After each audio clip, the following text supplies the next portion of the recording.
8:16 then. New charges to collect bulky waste, 20 pence to use the loo, a hike in parking prices, all things our councils have introduced this year as they tighten the purse strings. You might be surprised at one of the reasons why. BBC Radio Oxford can reveal that two of our councils are owed nearly £6 million in rent from shops and businesses. Cherwell and Oxford councils have been big investors in commercial property, and as the pandemic's hit businesses, it's had a big knock-on effect on them. Our political reporter Bethan Nimmo explains. You might expect your council to own things like parks, community centres, your local swimming pool. But what might surprise you is the amount of other stuff they own. Shops, warehouses, restaurants, pubs. Oxford City Council, for example, owns part of the former Boswell site, prime properties in George Street and the Covered Market, along with dozens of other places. In fact, the authority describes itself as one of the biggest landlords in the city. And it's not the only one. Cherwell District Council is investing tens of millions of pounds in Castle Quay Shopping Centre in Banbury. It not only owns it outright, it's also paying for a major extension. Some councils have done this sort of thing as a way of investing and making money in the longer term. They can borrow to buy property and then get an income from things like rent. That works well in the good times, but with lockdown, we've now certainly hit a bad time, and many businesses, especially shops, have simply stopped paying up. At the beginning of March, Oxford City Council was owed nearly £4 million in rent. Let's compare that to a normal year. At the same point in 2020, just £770,000 was owed. It's the same story in Cherwell. Rent owed by businesses has gone up from around £275,000 in 2020 to nearly £2 million a year later. That's already affecting services. Cherwell made £4.4 million of savings in its latest budget, and a big part of that was the pressure it's under because this rent hasn't come in.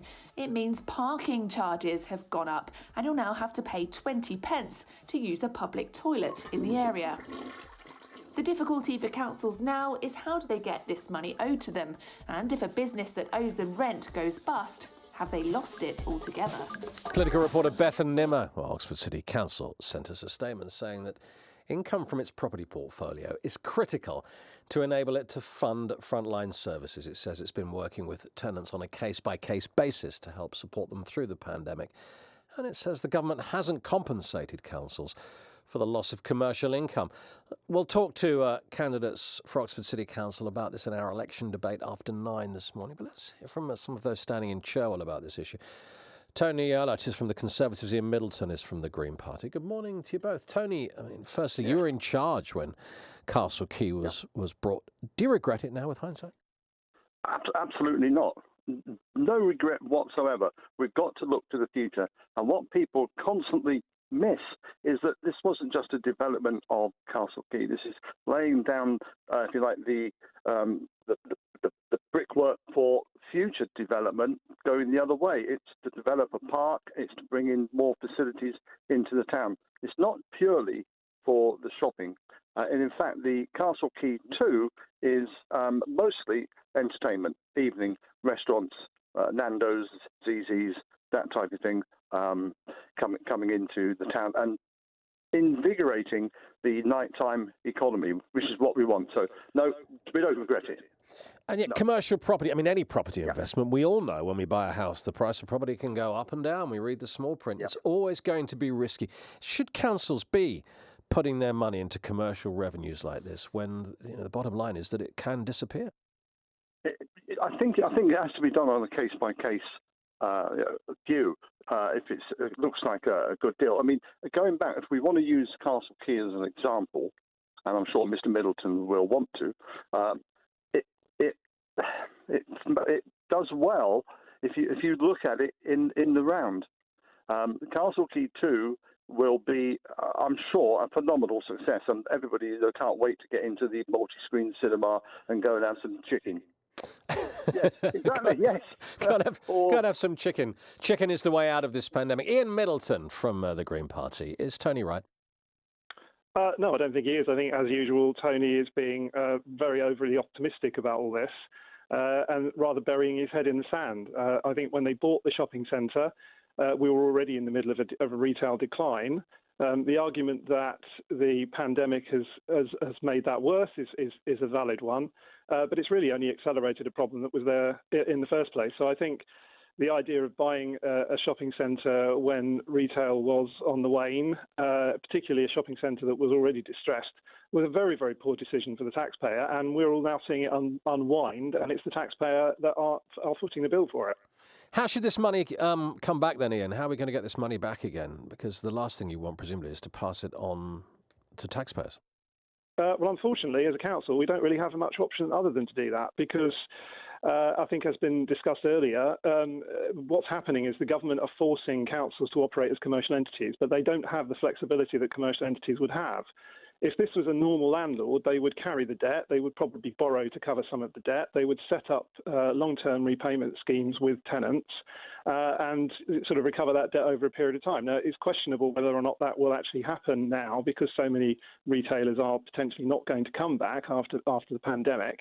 But what councils can't do that because they're legally obliged to have a balanced budget every year. So every year that we have a shortfall in rent, that means either council tax has got to go up or services have got to be cut.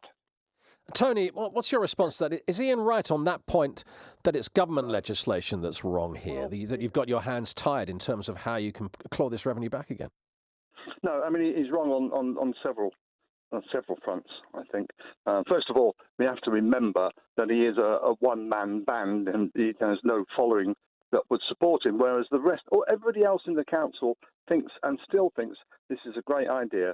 Maybe Mr. Middleton and one or two maybe may disagree, but the overall numbers are clearly on the Labour side and on the Conservative side are for, and we think he's being ultra negative about this, and we are already negotiating with companies that are owing us rent money. We're talking to most. I can't name names because it's commercially sensitive, but we're talking to everybody and we're working with them. We're not going to get into a bun fight with some of our retailers. We will work with them and we will get the money back. And already the footfall in Castle Quay is better than it was before. It's got to do well.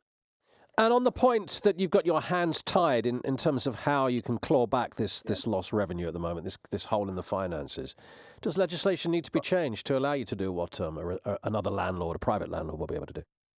No, I don't think it does. I mean, we've worked like this for many a year now, and I should point out that in normal years we have well over 90% success rate in getting money in, well over 90%, and that's what we'll get back to. It may take a bit of time, but we are an understanding landlord. We don't want these companies to disappear. We want them to stay with us. Finally, Ian, your chance to respond to what Tony said, that you're a one-man band and nobody else agrees with you, apparently. Well, I think that's quite a staggering response from Tony there. I mean, he seems to be saying my gang is bigger than your gang, so we'll be right. I'm actually a retail analyst, so I do know a little bit about what I'm talking about. I noticed that Tony didn't really actually answer the question as to how that money would be recovered. Yes, he's talking about recovering the money from tenants, and obviously, as any sensible landlord would do, they will try and do that. But there is also another issue for a council in terms of reputational damage. Lots of these smaller retailers are probably in the centre on personal guarantees. So it's going to be very difficult for the council to enact those personal guarantees and actually get the money out of these tenants. And again, a commercial landlord in many cases would just basically write some of that loss off. But again, as a council, a responsible council, we can't do that.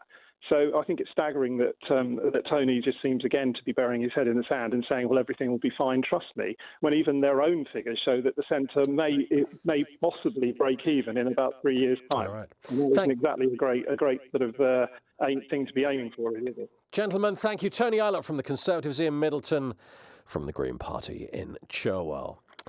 0808 100 9 100.